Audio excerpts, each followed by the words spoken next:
মানুষ কিন্তু আপনার পাশে আসবে অর্থে আর স্বার্থের জন্য। অর্থ আর স্বার্থ ছাড়া কিন্তু কোনো মূল্য নেই। দেখবেন যখন কেউ গরিব থাকে তখন তাকে নিয়ে উপহাস করে, আর যখন সেই মানুষটার টাকা হয়ে যায় তখন তাকে নিয়ে হিংসে করে। এটাই কিন্তু সমাজের বাস্তবতা। তার মানে এখানে এক কথায় বলতে গেলে কেউ কিন্তু কারোর ভালো সহ্য করতে পারি না। যদি কেউ অসুখী থাকে, যদি কেউ খারাপ থাকে, তাহলে কিন্তু তাকে দেখে আমরা সুখী হই। আর যে মানুষটা সুখী থাকে তাকে দেখে কিন্তু সুখী হতে পারে না, বরং হিংসেই হয় তার সুখটাকে দেখে। এইরা মানসিকতা নিয়ে চললে কিন্তু কখনোই নিজের উন্নতি সম্ভব না। সবচেয়ে বড় কথা হলো, সুখে থাকতে গেলে নিজের চিন্তাধারা পরিবর্তন করতে হবে।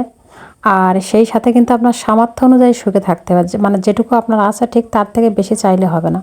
তো যাই হোক, অনেক কথাই কিন্তু বললাম। যদি আমার কথাগুলো শুনে কারোর বিন্দু পরিমাণ খারাপ লাগে তাহলে অবশ্যই ক্ষমাশূন্য দৃষ্টিতে দেখবেন। ইরার একটা বালিশ তৈরি করব, তো সেজন্য কিন্তু ভিতরের কাভারটা আমি এখানে সেলাই করতে বসেছি। আর যে বালিশটা ছিল সেই বালিশটার কিন্তু মাপ নিয়ে কিন্তু এই কাভারটা আমি কেটেছি। আর বালিশটা কিন্তু আমি একটু বড় করেই রাখছি ওর জন্য, যাতে মানে বালিশ মাথা থেকে সরে না যায়। তো সেই কারণে একটু বড় করছি, মানে যে সাইজ থাকে তার চেয়েও। আর এই মাঝে একটু ফাঁকা রাখছি তুলাটা ভিতরে ঢুকানোর জন্য। আর চারিপাশটা কিন্তু খুব ভালোভাবে আমি মানে সেলাই করে দিয়েছি। আর এই যে তুলাগুলো দেখতে পেয়েছিলেন যে প্রথমে আমি এইগুলা কিন্তু একটু রোদে দিয়েছিলাম বের করে, কারণ রোদে দিলে কিন্তু তুলাটা একটু বেশি ফুলে ওঠে, আর দেখবেন যে বালিশও কিন্তু খুব সুন্দর হয়, তো সেই কারণে। আর এইগুলা কিন্তু শিমুলের তুলা। আর এখনও আমার অনেক তুলা আছে যে তুলাগুলোর আমি এখনও বালিশ তৈরি করতে পারিনি। তো ভাবছি যখন রোদটা ভালো হবে তখন বালিশগুলো আমি তৈরি করে নেব। আর শিমুল তুলার বালিশ কিন্তু মাথায় দিতে খুবই আরাম। ফোম অথবা ফাইবার এই তুলাগুলোর বালিশ যদি মাথায় দেন তা মাথা কিন্তু অনেক গরম হয়ে যায়, তো সেই কারণে শিমুল তুলার বালিশই কিন্তু বেস্ট আমি মনে করি। আর বাচ্চাদের জন্য তো খুবই ভালো। তো তুলাগুলো কিন্তু কাভারের ভিতরে আমার ঢুকানো হয়ে গেছে। আর তারপরে খুব ভালোভাবে কিন্তু আমি একটা ভাঙা দিয়ে মানে ওইটা পরিষ্কার করে নিচ্ছিলাম, যে গায়ে যে তুলাগুলো মেখে গেছিলো, তো সেইগুলো। তো বালিশটা কিন্তু এই একটু রোদে দিয়েছি বালিশটা।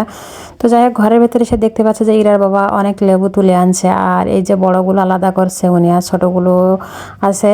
তো এই বড়গুলো কিন্তু বাড়ি রেখে দেওয়া হবে খাওয়ার জন্য, আর ওগুলো বিক্রি হবে। আর আমি যে হাঁসগুলো পুষেছিলাম, তো সেই হাঁসগুলো দেখেন যে এরকম কিন্তু বড় হয়ে গেছে। আরও বড় হয়তো যদি এইগুলো ছাড়া থাকতো, আমি তো ছেড়ে দিতে পারি না আসলে, তো সেই কারণে।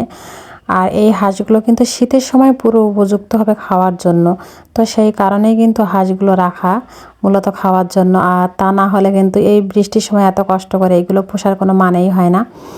তো শীতের সিজনে যেহেতু হাঁস মানে যাতে না কিনে লাগে, সেই কারণে বাড়িতে পুষছি।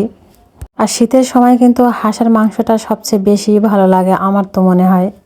আর এই চীনা হাঁসগুলো পোষার কারণ হলো এই হাঁসগুলোর কিন্তু মাংস একটু বেশি হয়, মানে পাতি হাঁসের চেয়ে। তো সেই জন্য এই হাঁসগুলো পুষেছি আমি। তো ওখান থেকে চলে এসে কিন্তু ঘরে বিছানা ঠিক করে নিলাম, নিয়ে কিন্তু একটু ঝাড়ু দিয়ে নিচ্ছি। বেডটা আমি আর আজকে গুছাতে পারলাম না, যেহেতু ইরা বসে আছে সেই কারণে। আর তারপরে রান্না করতে চলে আসি, চিংড়ি মাছ আর কাঁচকলা দিয়ে তরকারি রান্না করব। আমি ইরার বাবাকে বলছি, যতদিন না আমার রান্নাঘর ভালো করে দিবা ততদিন তোমাদের শুধু চিংড়ি মাছই খাওয়াবো, অন্য কোনো মাছই খেতে দেবো না। তো সেই জন্য কিন্তু শুধু চিংড়ি মাছই চলছে। আর রান্নাঘরটা ঠিক হয়ে গেলে বলছে যে ভালো মন্দ খেতে দেবো, এখন আর দেওয়া যাবে না। তো তরকারিটা কিন্তু আমি কষাতে দিচ্ছি একটু পানি দিয়ে, কারণ তরকারি ভালো করে না কষালে কিন্তু ভালো লাগে না। আর এদিকে একটু পেঁপে কেটে নিয়ে চিড়ার জন্য। সবাই ভালো থাকবেন, সুস্থ থাকবেন, আল্লাহ হাফেজ।